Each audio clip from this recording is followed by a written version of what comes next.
dalil laporan yang diajukan oleh Profesor Denny Indrayana yang khususnya berkaitan dengan 4 contoh putusan Dewan Kehormatan Penyelenggara Pemilu, yaitu putusan DKPP nomor 74 DKPP 2013, putusan DKPP 2013 nomor 83, dan nomor 84 DKPP, putusan DKPP, dan seterusnya, yang tidak hanya menjatuhkan sanksi etik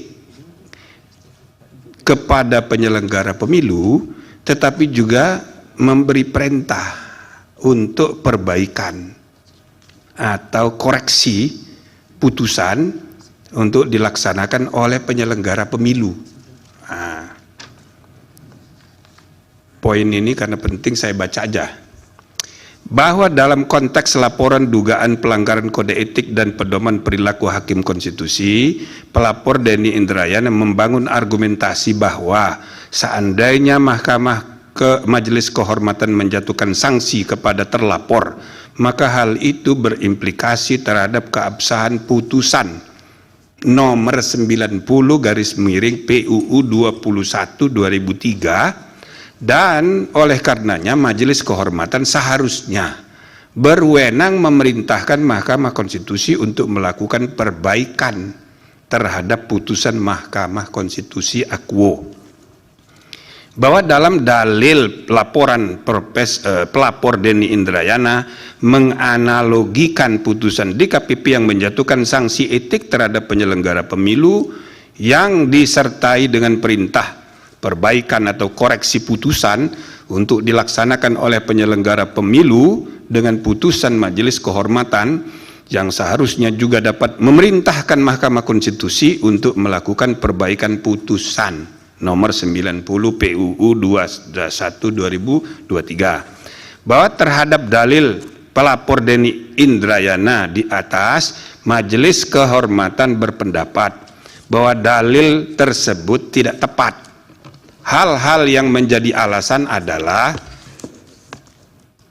keputusan KPU sebagai penyelenggara pemilu bersifat konkret, sementara putusan Mahkamah Konstitusi merupakan putusan lembaga peradilan yang mengadili norma yang bersifat abstrak dengan putusan yang bersifat final dan mengikat serta berlaku erga omnes.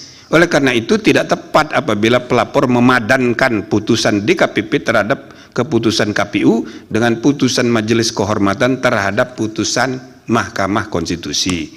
Bahwa mengenai kewenangan Majelis Kehormatan untuk melakukan penilaian antara lain berupa pembatalan, koreksi, atau meninjau kembali terhadap putusan Mahkamah Konstitusi in casu putusan Mahkamah Konstitusi nomor 90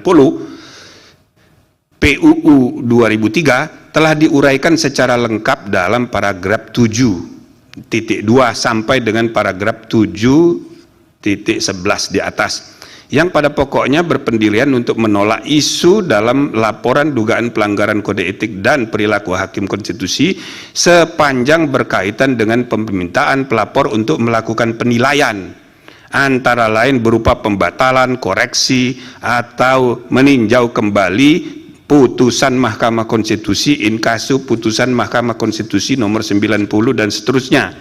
Termasuk juga dalam hal ini Majelis Kehormatan tidak akan masuk melakukan penilaian terhadap aspek teknis yudisial Mahkamah Konstitusi in casu hakim konstitusi yang merupakan perwujudan pelaksanaan prinsip kemerdekaan hakim konstitusi sebagai 9 pilar konstitusi dan kemerdekaan kekuasaan kehakiman sebagai kelembagaan atau independence of the judiciary. Dengan demikian menurut Majelis Kehormatan dalil pelapor tersebut tidak beralasan menurut hukum, dan seterusnya dan seterusnya.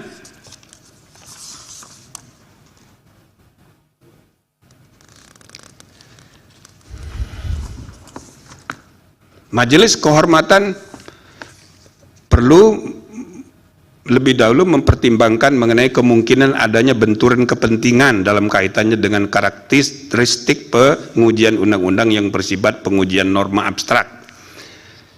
Kewenangan Mahkamah Konstitusi dalam rangka menguji undang-undang terhadap undang-undang dasar memiliki karakter karakteristik abstrak review.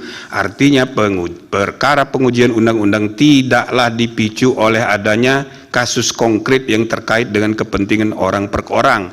Berbeda halnya dengan perkara yang menjadi kewenangan dalam lingkungan peradilan di Mahkamah Agung. Dalam perkara perdata, pihak yang berwenang di pengadilan berupaya untuk membela kepentingannya masing-masing. Begitu pula dalam perkara pidana, negara atas nama kepentingan umum berupaya mengembalikan ketertiban dengan melakukan penuntutan terhadap tersangka pelaku perbuatan pidana, dan tersangka pun terus dan seterusnya dianggap sudah dibacakan. Karakteristik perkara pengujian undang-undang merupakan pengujian norma, tidaklah dipicu oleh adanya kasus konkret dan seterusnya, namun sifat putusan dalam perkara pengujian berlaku untuk semua dan seterusnya, padanannya dan seterusnya. Saya langsung loncat karena sudah maghrib dan ini nanti akan dibagi kepada saudara-saudara, langsung loncat kepada kesimpulan dan rekomendasi serta amar.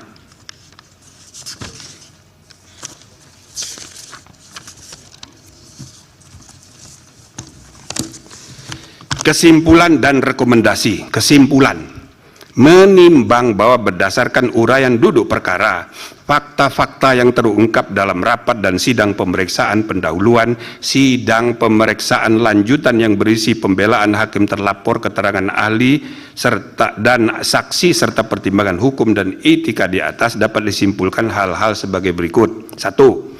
Majelis Kehormatan tidak berwenang menilai putusan Mahkamah Konstitusi in casu putusan Mahkamah Konstitusi nomor 90 PUU 21 2023. 2. Pasal 17 ayat 6 dan ayat 7 Undang-Undang 48 2009 tidak dapat diberlakukan dalam putusan perkara pengujian undang-undang terhadap Undang-Undang Dasar oleh Mahkamah Konstitusi. 3. Dalil yang memadankan putusan DKPP terkait dengan keputusan KPU dengan putusan Majelis Kehormatan Mahkamah Konstitusi terkait putusan perkara pengujian undang-undang tidak tepat. 4. Majelis Kehormatan tidak menemukan cukup bukti untuk dapat menyatakan hakim terlapor memerintahkan adanya pelanggaran prosedur dalam proses pembatalan pencabutan permohonan perkara nomor 90 PUU 21 2023. Majelis Kehormatan nomor 5. Majelis Kehormatan tidak menemukan bukti hakim terlapor telah berbohong terkait alasan ketidakhadiran dalam RPH pengambilan putusan perkara nomor 29 dan seterusnya, 51 dan seterusnya, dan 55 dan seterusnya, melainkan hakim terlapor justru tidak merasa adanya benturan kepentingan yang nyata. 6. Hakim terlapor tidak mengundurkan diri dari proses pemeriksaan dan pengambilan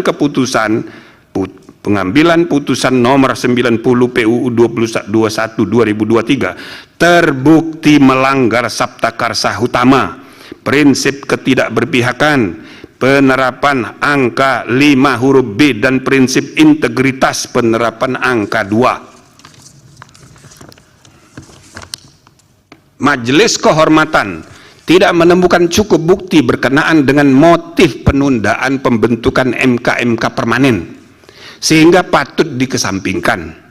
8. Hakim terlapor sebagai ketua Mahkamah Konstitusi terbukti tidak menjalankan fungsi kepemimpinan judicial leadership secara optimal sehingga melanggar sabta karsa utama, prinsip kecakapan dan kesetaraan, penerapan angka 5. 9. Hakim terlapor terbukti dengan sengaja membuka ruang intervensi pihak luar dalam proses pengambilan keputusan nomor 90 PU 21 2023 sehingga melanggar sabta karsa utama, prinsip independensi, penerapan angka 1, 2, dan 3. 10. Ceramah hakim terlapor mengenai kepemimpinan usia muda di Universitas Islam Sultan Agung Semarang berkaitan erat dengan substansi perkara menyangkut syarat usia capres dan cawapres sehingga terbukti melanggar Sabta Karsa Utama, prinsip ketidakberpihakan, penerapan angka 4. 11. Hakim terlapor dan seluruh hakim konstitusi terbukti tidak dapat menjaga keterangan atau informasi rahasia dalam rapat permusyawaratan hakim yang bersifat tertutup sehingga melanggar prinsip kepantasan dan kesopanan, penerapan angka 9. 12. Permintaan pelapor BEM Unusia agar tidak mengikut sertakan hakim terlapor dalam pemeriksaan perkara nomor 141 PUU 21/2023 dapat dibenarkan. Nah, itu perkaranya sudah diregistrasi, maka akan disidang dan permintaan BEM Unusia dapat dibenarkan. 13. Hakim terlapor tidak diperkenankan untuk terlibat atau melibatkan diri dalam pemeriksaan dan pengambilan keputusan dalam perkara perselisihan hasil pemilihan presiden dan wakil presiden, pemilihan anggota DPR, DPD, dan DPRD, serta pemilihan gubernur, bupati, dan wali kota yang memiliki potensi timbulnya benturan kepentingan. Rekomendasi: menimbang bahwa dengan bertolak dari hal-hal serta fakta-fakta yang ditemukan selama berlangsungan proses persidangan, Majelis Kehormatan Mahkamah Konstitusi memandang penting merekomendasikan hal-hal berikut. 1. Hakim konstitusi tidak boleh membiarkan kebiasaan praktek saling pengaruh-mempengaruhi antar hakim dalam menentukan sikap, dalam memeriksa, mengadili, dan memutus suatu perkara yang menyebabkan independensi tiap hakim sebagai 9 pilar tegaknya konstitusi menjadi tidak kokoh dan pada gilirannya membuka peluang untuk terjadinya pelemahan terhadap independensi struktural kekuasaan kehakiman Mahkamah Konstitusi secara kelembagaan. 2. Hakim konstitusi tidak boleh membiarkan terjadinya praktek pelanggaran kode etik dan perilaku hakim konstitusi yang nyata tanpa kesungguhan untuk saling ingat mengingatkan antar hakim, termasuk terhadap pimpinan, karena budaya kerja yang ewuh pekewuh sehingga prinsip kesetaraan antar hakim terabaikan dan praktek pelanggaran etik biasa terjadi. 3. Hakim konstitusi harus menjaga iklim intelektual yang syarat dengan ide-ide dan prinsip-prinsip pencarian kebenaran dan konstitusional yang hidup berdasarkan nurani yang bersih dan akal sehat yang tulus untuk kepentingan bangsa dan negara, yang tercermin dalam penulisan pendapat hukum dan dalam permusyawaratan dan perdebatan substantif di antara para hakim untuk menemukan kebenaran dan keadilan konstitusional yang hidup itu sebagaimana mestinya. 4. Hakim konstitusi secara sendiri-sendiri dan bersama-sama harus memiliki tanggung jawab hukum dan moral untuk menjaga agar informasi rahasia yang dibahas dalam rapat permusyawaratan hakim tidak bocor keluar. 5. Majelis Kehormatan merekomendasikan agar diadakan revisi Peraturan Mahkamah Konstitusi nomor 1 tahun 2003 tentang Majelis Kehormatan Mahkamah Konstitusi, terutama dengan meniadakan mekanisme Majelis Kehormatan Banding, atau bila mana dinilai sangat diperlukan maka sebaiknya diatur dalam undang-undang, bukan diatur sendiri oleh Mahkamah Konstitusi. Nah, sebelum saya amar itu namanya jeruk makan jeruk, ya kan? Nah, tapi itu jeruk makan jeruk tidak masuk di putusan. Nah, yang terakhir, amar putusan. Mengingat Undang-Undang Nomor 24 Tahun 2003 tentang Mahkamah Konstitusi yang telah diubah terakhir dengan Undang-Undang Nomor 7 Tahun 2020 tentang perubahan ketiga atas Undang-Undang Nomor 24 Tahun 2003 tentang Mahkamah Konstitusi dan Peraturan Mahkamah Konstitusi Nomor 1 Tahun 2023 tentang Majelis Kehormatan Mahkamah Konstitusi memutuskan, menyatakan hakim terlapor terbukti melakukan pelanggaran berat terhadap kode etik dan perilaku hakim konstitusi sebagaimana tertuang dalam Sabta Karsa Utama, prinsip ketidakberpihakan, prinsip integritas, prinsip kecakapan dan kesetaraan, prinsip independensi, dan prinsip kepantasan dan kesopanan. 2. Menjatuhkan sanksi pemberhentian dari jabatan Ketua Mahkamah Konstitusi kepada hakim terlapor. 3. Memerintahkan Wakil Ketua Mahkamah Konstitusi untuk dalam waktu 2 kali 24 jam sejak putusan ini selesai diucapkan memimpin penyelenggaraan pemilihan pimpinan yang baru sesuai dengan peraturan perundang-undangan. 4. Hakim terlapor tidak berhak untuk mencalonkan diri atau dicalonkan sebagai pimpinan Mahkamah Konstitusi sampai masa jabatan hakim terlapor sebagai hakim konstitusi berakhir. 5.